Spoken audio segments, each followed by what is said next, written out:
ठंड में 5 अनाथ बहनों का बोरी घर। मामा, आप हमें छोड़कर क्यों चले गए? मुझे माते पास जाना है। पिताजी, माँ वापस आ जाओ। ओहो अभीरा बहन, शांत हो जा। अगर तू ऐसे रोती रहेगी तो माँ पिताजी को बहुत बुरा लगेगा कि हम तेरा ख्याल नहीं रख पाए। नहीं नहीं नहीं, छोड़ो मुझे, छोड़ो। अरे अभीरा बहन, मत रो। पल्लवी दीदी, अब हम कैसे रहेंगे माँ पिताजी के बिना? अरे बस बस, अरे तुम्हारे मम्मी पापा भगवान जी के पास चले गए। अगर तुम ऐसे ही रोती रहोगी तो उन्हें कितना बुरा लगेगा। आप ठीक कहती है काकी। भगवान, अब छोटी छोटी बच्चियों का क्या होगा? ये तो अनाथ हो गई हैं। कैसे ख्याल रखेंगी अपना? ऊपर से कड़कड़ाती ठंड, और खाना कैसे खाएंगी? देखो राजू भाई साहब, हम 1-2 बार खिला सकते हैं, इनका ठेका थोड़े लेंगे। अंतिम संस्कार की विधि के बाद 5 बेटियां अपनी टूटी फूटी झोपड़ी में आ जाती हैं, जहां अपने माँ पिता की यादों को देखकर वो रोने लगती हैं। तुम सबको याद है ये जगह, चूल्हे वाली? माँ कैसे हमें खाने के लिए पुकारती थी। अरे मेरी प्यारी प्यारी बच्चियों, जल्दी आ जाओ, देखो मैंने खाना बना दिया है, गरम गरम आलू भुजिया और रोटी। अरे ये जवाब क्यों नहीं दे रही? अभी तो यही थी। अच्छा, छुप गई है मुझसे, अभी बुलाती हूँ। अबीरा, शीनू, मोनी, अंकिता, पल्लवी, ठीक है मत आओ। मत आओ तुम सब, अकेले ही खाना खा लेती हूँ, सारी भुजिया खत्म कर दूंगी। तभी 5 बेटियां बिस्तर के नीचे से उठकर बाहर आती हैं। नहीं नहीं नहीं नहीं नहीं नहीं, हम आगे ना, हम साथ में खाएंगे। हमारी आलू भुजिया खत्म मत करना। बदमाशों, मुझे पता था तुम 5 यही छुपी हुई हो। ये तो मेरे बुलाने का तरीका था। माँ छोड़ो ना, कान दर्द हो रहा है। अच्छा, छोड़ दिया, अब खाना खाओ। अरे भाई, हम भी खाएंगे अपनी बेटियों के साथ। फिर सुरेखा अपनी 5 बेटियों को हाथ से खाना खिलाती है। हाँ दीदी, मुझे याद है, लेकिन अब तो माँ पिताजी है ही नहीं, कैसे रहेंगे हम? चिंता मत करो, अब हम 5 अनाथ बहनों को ही एक दूसरे का सहारा बनना होगा। तुम साथ हो ना, चाहे कुछ भी हो जाए, हम हर परिस्थिति से निकल जाएंगे। हाँ दीदी। दीदी, ठंड लग रही बहुत, और भूख भी लग रही है। हाँ दीदी, मुझे भी। मैं देखती हूँ घर में शायद कुछ रखा हुआ होगा। अंकिता खाने के बर्तन देखती है तो सारे खाली होते हैं, दाल चावल आटा कुछ नहीं था। पल्लवी दीदी, खाने के लिए तो हमारे पास कुछ भी नहीं है, सारे बर्तन डिब्बे खाली हैं। ओहो, अब क्या होगा? अरे बच्चों, परेशान मत हो, ये लो, मैं तुम्हारे लिए खाना लाई हूँ, खा लो। एक बात कान खोल कर सुन लो, रात को और खाना भिजवा दूंगी, लेकिन कल से मैं तुम्हें कोई खाना नहीं दूंगी। अपना इंतजाम खुद कर लेना। जी काकी। फिर बच्चे जैसे तैसे करके अंजनी का दिया हुआ खाना खा लेते हैं और रात को भी अंजनी खाना दे जाती है। फिर 5 बेटियां अपने माँ बाप को याद करते करते रोते हुए ही सो जाती हैं। अगले दिन उन्हें बहुत भूख लगती है। अच्छू, दीदी, पल्लवी दीदी, लात तो ना ठंड लगी थी मुझे, जमीन पर आप छप तो नहीं लगी क्या? लगी थी अबीरा, पर हम क्या कर सकते हैं, हमें ऐसे ही रहना पड़ेगा। हम सब आज खाना कैसे खाएंगे? मुझे ना कुछ खाने पीने का इंतजाम करना होगा। मैं सिग्नल पर जा रही हूँ, शायद भीख मांगकर कुछ मिल जाए। दीदी, मैं भी आपके साथ चलूंगी, और तुम तीनों यहीं रहो। अंकिता पल्लवी तीनों बहनों को छोड़कर सिग्नल पर चली जाती है, जहाँ अपनी फ्रॉक से गाड़ी साफ करके वो पैसे मांगते हैं तो दूसरी बहन भीख मांगती है। साहब, मेरी छोटी बहन को भूख लगी है, कुछ पैसे दे दीजिए। अरे भागो, पता नहीं कहाँ कहाँ से भीख मांगने आ जाते हैं। साहब, कुछ पैसे दे दीजिए, मेरी छोटी बहनों ने खाना नहीं खाया है। ये लो, गरीब कहीं के। वो आदमी 10 का नोट देकर चला जाता है। ऐसे ही दोनों बहन सिग्नल पर कुछ पैसे और फल इकट्ठा कर लेती हैं वहीं दूसरी ओर तीनों बहनें भी कचरा बिन बिन कर कचरे वाले को कचरा देकर बदले में कुछ पैसे ले आते हैं, जिससे खाने का जुगाड़ हो जाता है। फिर पांचों बहनें थोड़ा खाना खा लेती हैं। अरे, तुम तीनों को तो मना किया था ना, और तुम लोग फिर भी बाहर चली गई, क्यों? दीदी, आप दोनों हमारे लिए मेहनत कर रही हैं, तो हमें भी करनी चाहिए ना। दीदी, सोते समय बहुत ठंड लगती है, हमारे पास ना गर्म कपड़े हैं ना कंबल है, हमें कंबल भी खरीद लेना चाहिए। तू ठीक कहती है शीनू, हम रोज मेहनत करेंगे, जिससे एक कंबल लाएंगे। 4-5 दिन यूं ही गुजरते हैं। 2 बहन सिग्नल पर गाड़ी साफ करके पैसे कमाती हैं, तो 3 बहन कचरा उठा उठा कर बदले में पैसे लाती हैं, जिन्हें इकट्ठा करने के बाद वो एक कंबल लाकर उसमें आराम से सोती हैं। पर जनवरी की कड़कड़ाती ठंड और उनकी टूटी फूटी झोपड़ी उन्हें कंबल से भी गर्माहट नहीं दे पाती है। आखिर पांचों बेटियां किस तरह संघर्ष करने वाली थीं, जानने के लिए बने रहिए। पांचों बहन रात को कांप रही थी। माँ, दीदी, ठंड। हे भगवान, जब मुझे इतनी ठंड लग रही है तो इन चारों को कितनी लग रही होगी। इस कंबल से भी कुछ नहीं हो रहा है। दीदी, मेरी नींद खुल गई ठंड से। देखिए ना, बाहर की ठंडी हवा इन टूटी फूटी झोपड़ी से अंदर आ रही है। हमें पहले अपने घर को ठीक करना होगा। तू ठीक कह रही है, पर हम इसको ठीक कैसे करेंगे, और अभी तो मुश्किल है। दीदी, बोरी याद है? माँ ने कुछ बोरियों को इकट्ठा रखा है, उन्हीं बोरी से इस घर को ढक देंगे। वो बहुत मोटी होती है ना, गर्माहट भी देगी। हाँ, तू बिल्कुल ठीक कह रही है। अपने कंबल के ऊपर बोरी डाल देते हैं सुबह तक।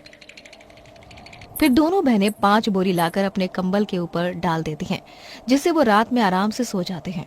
पर अगले दिन दोनों बहन बोरी लगाने की कोशिश कर रही थी तो वो चिपक नहीं रही थी। ओफो, ये तो लग ही नहीं रही। अगर पिताजी होते तो अब तक जुगाड़ कर दिए होते। दीदी, ऐसी बोरी कैसे टिकेगी घर के ऊपर? और ये दरार भी तो है ना, कुछ चिपकाने के लिए चाहिए होगा और इन दरार को भरना होगा। अरे दीदी, मेरे पास एक तरकीब है। गोबर और मिट्टी का घोल बनाकर इन दरार में भर देते हैं, बल्कि पूरे घर पर ही लगा देते हैं, जिससे मजबूत हो जाएगा। फिर बोरी चिपका देंगे। हाँ हाँ, ऐसा हो सकता है दीदी। तल्लो, यही तल्लो। तो लग जाओ काम पर, क्योंकि वैसे भी बहुत ठंड लग रही है। काम जल्दी करना होगा, वरना ये हल्की हल्की धूप भी चली जाएगी। फिर पांचों बहन मिलकर गोबर और मिट्टी को इकट्ठा करके लेप बनाकर पूरे घर पर लगा देती हैं, और फिर अपनी माँ की रखी हुई बोरियों को उन पर चिपका देती हैं, जिससे वो घर एक बोरी का घर बन जाता है। उसके अंदर जाकर पांचों बहनों को बहुत अच्छा लगता है। अरे वाह दीदी, ये बहुत अच्छा घर लग रहा है। हमारा बाहर से भी और अंदर से भी अब तो ठंड नहीं आएगी। हाँ दीदी, मुझे तो अभी से गर्माहट लग रही है। अब हमें ठंड से कोई परेशानी नहीं होगी। पांचों बहन आपस में एक दूसरे के साथ खेलने लगती हैं। पांचों अनाथ बहनों ने खुद को संभाल लिया था। वो कहते हैं ना, जब मुट्ठी खुली हो तो काम आसानी से नहीं बनता, लेकिन मुट्ठी के बंद होते ही इतनी शक्ति पैदा होती है कि इंसान हर मुश्किल से लड़ जाता है। कुछ ऐसा ही पांचों बहनों के साथ था। गुजरते वक्त के साथ पांचों बहन एक दूसरे को संभाल लेती हैं। पल्लवी और अंकिता दूसरों के घर में झूठे बर्तन साफ और झाड़ू पोछा लगाकर काम करने लगती हैं, जिससे आए पैसों से दोनों घर का थोड़ा राशन लाती हैं और अपनी तीनों बहनों को स्कूल पढ़ने लगाती हैं। देखते देखते पांचों बहनें बड़ी हो जाती हैं। तीनों बहन अच्छी जगह जॉब करके पैसों की सेविंग करती हैं और दोनों बहनें वही पुराना काम करते हैं। फिर एक दिन अबीरा पल्लवी के जोर से गले लगती है। दीदी दीदी, हम तीनों एक खुशखबरी देना चाहती हैं आपको। अरे क्या बात है? हाँ, ऐसी क्या बात है जो तूने मुझे इस तरह जकड़ लिया है? मैं बताती हूँ दीदी, हम तीनों ने मिलकर जो सेविंग्स की थी ना, उससे छोटा सा घर खरीद लिया है खुद का, जो कि बहुत अच्छा है। अब हमें इस बोरी की झोपड़ी में नहीं रहना पड़ेगा। क्या सच कहा था ना? एक दिन तुम तीनों बहुत अच्छे मुकाम को हासिल करोगे। बहुत गर्व है मुझे तुम तीनों पर, और मुझे भी। पर दीदी, ये सब आपकी वजह से हुआ है, क्योंकि आप हमें पढ़ाने के लिए दूसरे घर में जाकर सर्दी हो, गर्मी हो, बारिश हो या तूफान, हमेशा काम करती थी। लेकिन अब आप दोनों काम नहीं करेंगे, हम तीनों है ना। ठीक है, पर इस बोरी घर से हमारी बहुत यादें जुड़ी हुई हैं जो हमेशा रहेंगी हमारे मन में। इस तरह पांचों अनाथ बहनें अपनी बोरी के घर से मजबूत घर में पहुंच जाते हैं, जो कि बचपन से लेकर बड़े होने तक के सफर में बहुत संघर्ष करते हैं। 2 बार अपने घर को बनाते हैं और अच्छा मुकाम हासिल कर लेते हैं। जाओ सुरभि, कलश में चावल भर कर लाओ। इससे अच्छा तो आप ऐसे ही भाभी को अंदर बुला लो। चावलों का नुकसान करने से क्या ही मिलने वाला है। एक कलश चावल, पता है, एक समय का खाना है हम सभी का। कावेरी उसे चावल लाने के लिए कहती है, जिसके चलते सुरभि कलश में चावल ले आती है। ये भी कोई रस्म है? चावलों का नुकसान करवा लो बस। सुरभि उन सभी चावल को दोबारा से कलश में भरकर चावलों के डिब्बे में पलट आती है। ये देख नंदनी को बहुत अजीब लगता है। नंदिता, तुम परेशान मत हो, तुम्हारी नंद बहुत ज्यादा कंजूस है, लेकिन दिल की बहुत साफ है। चलो मैं तुम्हें तुम्हारा कमरा दिखा देता हूँ। मयंक नंदनी को अपने कमरे में ले जाता है, जिसके बाद वो अपनी साधारण से कमरे को देखकर अपनी माँ और अपनी बहन के पास जाता है। अरे माँ, मैंने अपने कमरे को गुलाब के फूलों से डेकोरेशन करवाने के लिए बोला था। सजाने के लिए गुलाब के फूलों का नुकसान क्यों ही करना है भाई? आपका कमरा तो पहले ही बहुत सुंदर है। हे भगवान, मैं क्या करूँ तुम्हारा। जाओ सुरभि, 1 गिलास दूध लेकर आओ।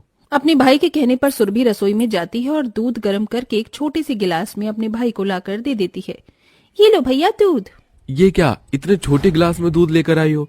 इतने से दूध में क्या होगा?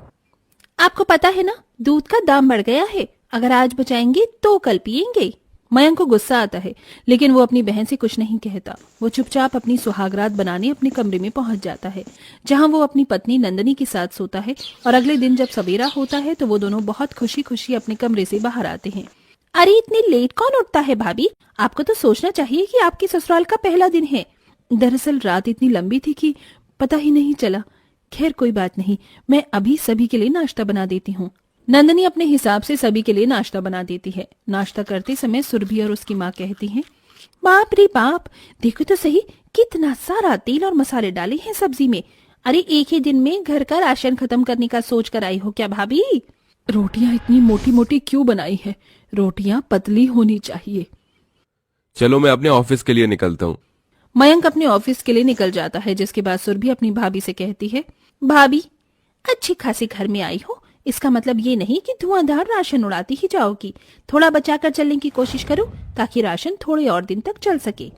ये सुनकर बेचारी नंदनी को बहुत अजीब लगता है। कोई बात नहीं ननन जी, जैसा आप कहती हो मैं बिल्कुल वैसे ही करूंगी। नंदनी को अपनी ननंद की कंजूसी बिल्कुल पसंद नहीं आती, लेकिन नई बहू होने के चलते वो अपनी ननंद की सारी बातों को मानना शुरू कर देती है। ऐसे ही कुछ दिन बीत जाते हैं और एक दिन मयंक को 1 साल के लिए बिजनेस के चलते विदेश जाना पड़ता है।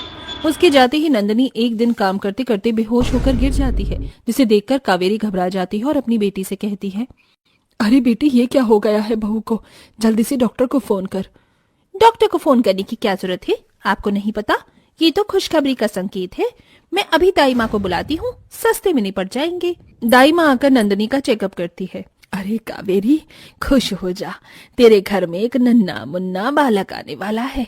अब अपनी बहू की अच्छे से देख रेख शुरू कर दो ताकि बच्चा स्वस्थ पैदा हो।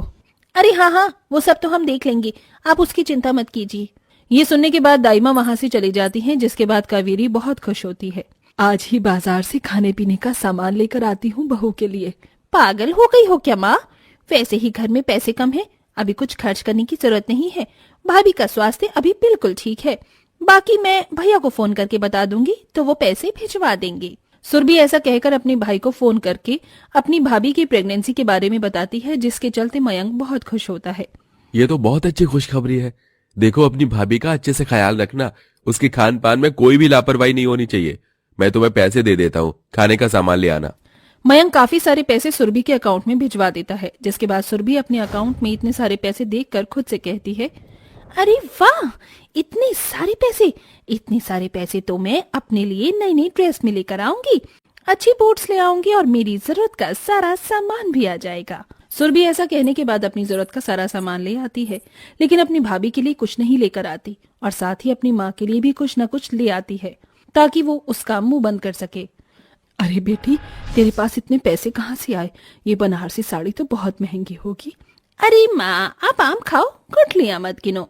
सुरभि इस प्रकार अपने भाई से हर दूसरे तीसरे महीने पैसे मंगवा लेती है और सारे पैसे अपने ऊपर ही खर्च कर देती है। इसी के चलते वो अपनी भाभी को खाने पीने का कुछ नहीं लाकर देती। एक दिन नंदनी अपनी ननद से परेशान होकर अपनी माँ को कॉल करके उन्हें अपनी परेशानियों के बारे में बताती है। क्या बताऊं माँ, मेरी ननद तो मेरे पति के भिजवाए हुए सारे पैसे खुद पर उड़ा देती है और इतनी कंजूस है कि मुझ पर 1 रुपया तक खर्च नहीं करती। ये कैसे खानदान में तुमने मेरी शादी कर दी?